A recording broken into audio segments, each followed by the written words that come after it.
This is Brian Roberts. He's an artist here at Big Idea. He's going to show you how to draw the peas from Keep Walkin'. Now these guys are actually kind of tricky because they look like they're circles, but they're not really. They're more like they're hexagons like this, which has 6 sides, but the edges are all rounded, so there's no pointy sides. So that's the real key with the peas, is drawing them like this so that they have 6 distinct sides instead of being just one big circle. So we're going to draw both of them. Their names are Philippe and Jean-Claude. And first I'm drawing with my blue pencil just to get a feel for where everything's going to be. And I'm going to draw Philippe over here on the side, and you can see how it's really not a circle, it's a hexagon with rounded edges. And there's Philippe, and then on the side we're going to draw back behind him. This is called overlapping, when you have one character or one object that is behind another. We're going to draw an outline for Jean-Claude. We're going to make him look like he's kind of stretched out and standing up a little bit instead of squashed down like Philippe. So there we have our basic shapes. I'm going to go ahead and draw some lines on there. These are called contour lines that go across the middle, and where those two overlap, that's where we're going to put our noses. And I'm going to actually put that a little higher. So there's Jean-Claude's nose. These are basically little ovals. Now at this point, we've got our noses. We need some eyes. The French pea eyes are really funny. Where Bob and Larry have big round eyes, French pea eyes are just little black dots. So we're going to draw some little eyes. For Jean-Claude, we can even make him look like he's laughing, which we draw eyes that are just kind of squishy, like little tiny ovals up on his head, just like that. So you can see it looks like Philippe has his eyes open and Jean-Claude is kind of smiling. Speaking of smiling, we need to put a mouth in there.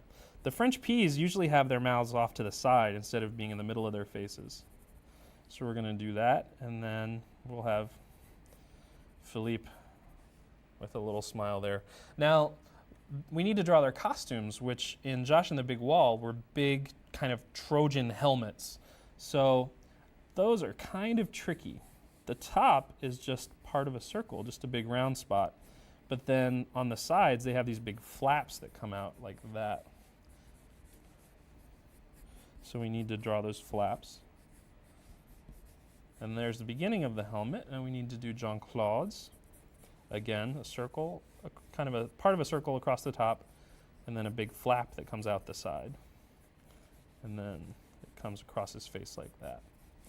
Now, this part's kind of tricky because it involves foreshortening, which is a way that we make an object look like it's going further away from us. They have these big they look like big brushes on top of their head, and the front of the brush is a big kind of cockeyed rectangle, and then we're going to draw a line that comes off of that makes it look like the side of the brush is kind of going away from us, just like that. Again, we'll do the same thing over here on Jean-Claude. We draw a big rectangle that's all kind of off kilter, and then we make it look like that part of the brush is going back away from us. Now I'm going to switch to my detail pencil now that I've got everything kind of where I want it, and then I can start filling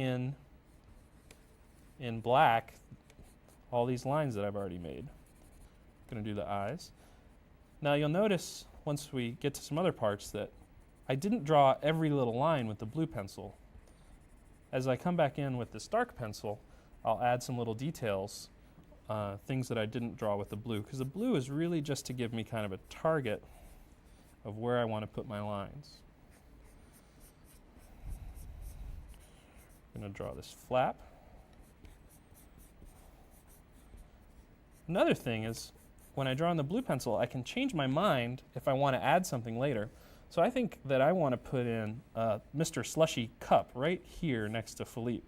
And this is pretty much just a cylinder that kind of gets a little bigger at the top. And then another cylinder coming out the top that is a straw. And then it's not a Mr. Slushy Cup until you add stripes. And those are just contour lines that go across the cylinder. Now we're going to keep adding detail to the peas. I'm going to draw the outline of his face. You'll notice that when I draw, it's really, really sketchy. My lines are kind of jaggedy and they kind of go all over the place.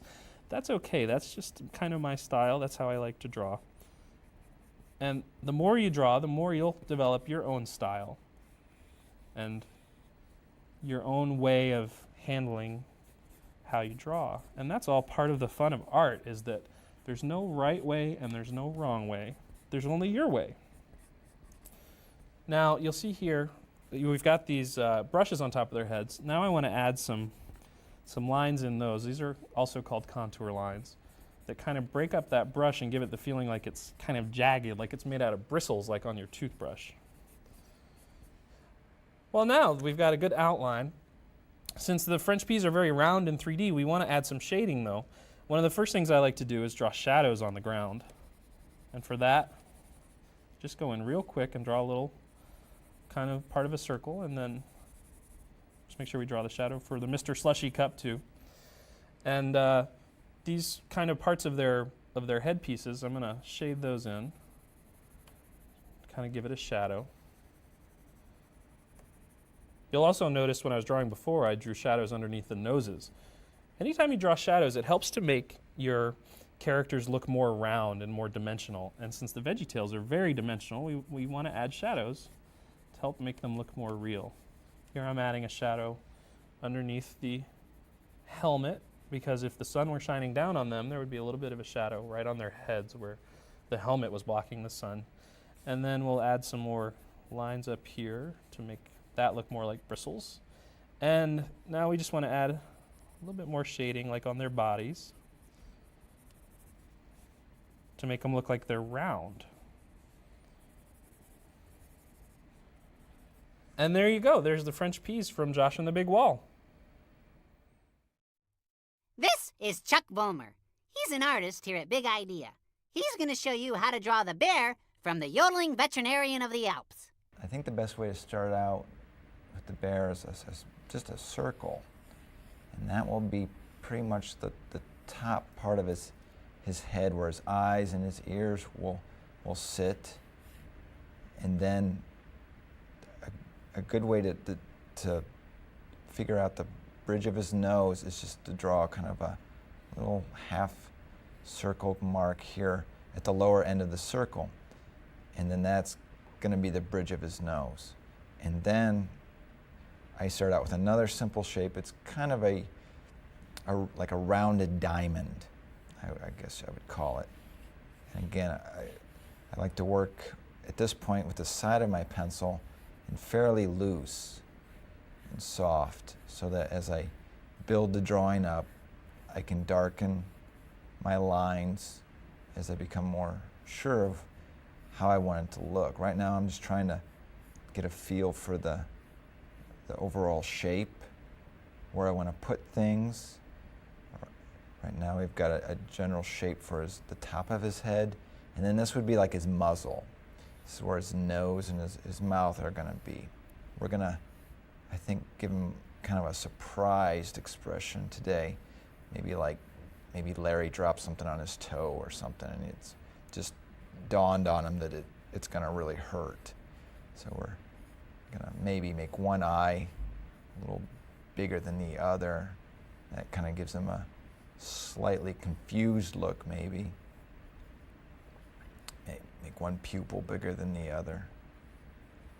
Again, I'm working real soft, I'm really just trying to find my way around the shapes to figure out the proportions of where I want things. How far is the nose from top to bottom? The nose itself, this would be the top of the nose, and then this would be the front or the side of the nose. Put his ears on. His ears sit basically from about the top of the eyes up, the bottom of his ear falls. This ear kind of sticks up straight, and then his ear over on this side kind of leans over. It's a little droopy. And that kind of gives him a fun, comical look. And it makes the drawing more interesting. That way you don't have everything on both sides. If you split the drawing down the middle, the ear on this side isn't exactly the same as the ear on this side. And that helps with the variety. He's got a little tuft of hair on top of his head. Again, if he was scared, you could maybe make it stick straight up. we're just going to have it laying down. Give him a little small mouth shape. He's a little confused, not quite sure what just happened. This will be his chin down here. Now that I've got the drawing roughed out, I've got a lot of construction lines, looks like a lot of scribbling, and that's fine, because now I'll change my pencil up, and I'm going to go in a little bit darker now. I'm going to start trying to tie down some of these shapes and lock them in. This would be, again, the top of his muzzle. Draw his pupils. Cut out a little circle in his pupils, almost like a moon shape, a real thick half moon. Again, this gives him the nice sparkle to his eye, a little gleam. But this pupil we're going to make a little smaller. I'm going to do that because that kind of gives him that comical look. You usually like to lock in the eyes and the nose first, and then build out from there. It's kind of a nice way to start your drawings. You start kind of from the center of the face and the head and work out. That's very helpful whether you're drawing people or cartoon bears. Make things a little darker, a little bit more permanent.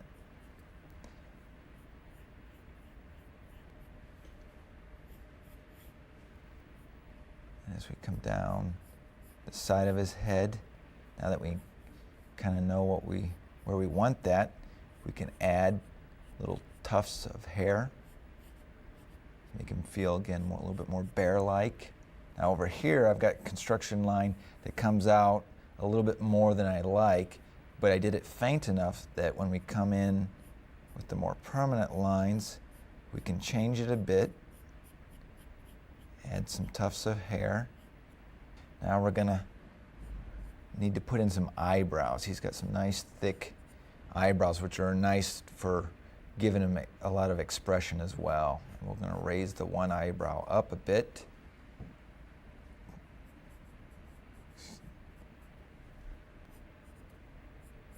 Like so. And this one, we might curve it a little bit. And that, again, this line is different than this one. And it kind of helps give a little more variety to the drawing, and it gives it a little bit more, hopefully a little bit more comical expression. Add to that uncertainty. Putting in little tufts of hair wherever I can, just to help reinforce that he's a big old bear, teddy bear-like.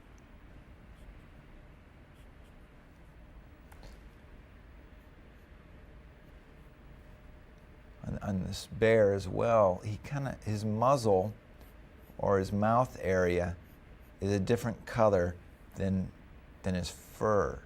So what I'm trying to do right here is indicate roughly where that muzzle line attaches to his head. We'll come in just a little bit here, give him a little bit of a chin. Same with the nose. We'll thicken up the bottom of the nose. Gives the illusion of weight and a little bit of illusion of light source as well. We can kind of pretend that maybe the light is coming from up here. That's why you get the sparkles in his eye there. And you can kind of I'd like to leave a highlight on his nose. So I'm going to draw just lightly where I'd like that highlight to be. So if I shade in his nose, just take my side of my pencil, just real lightly, loosely, shade in the nose. I try to leave that little space open. Darken in his pupils. This is the fun part. You've done a lot of the construction drawing, a lot of the figuring things out, where you want things to be.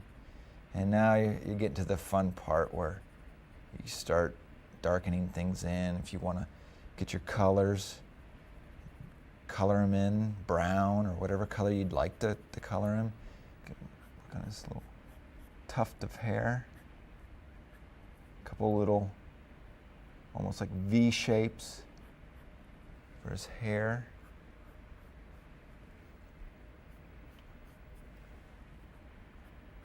You can add a lot. If you want them to look really fuzzy, you can put them in a lot of places. And what we can do now is we can shade in lightly with either, if you have crayons, that'll work, or your pencil, and just kind of go in and lightly shade in these areas out here outside of his muzzle and outside of his eyes and eyebrows. And that also hides a lot of your construction lines that we put down at the beginning, so you didn't have to worry about them. So we shade in some of these areas. We're going to leave his eyebrows light, or make them a different color if you want, because by doing that, by making his eyebrows light and his muzzle light, that helps show off a lot of the expression on his face that he's making. And by us leaving his cheeks, which is his muzzle, by leaving them light, and as you make those shapes move, it makes it a lot easier to read the mood that he's in. And I think we're done with the bear.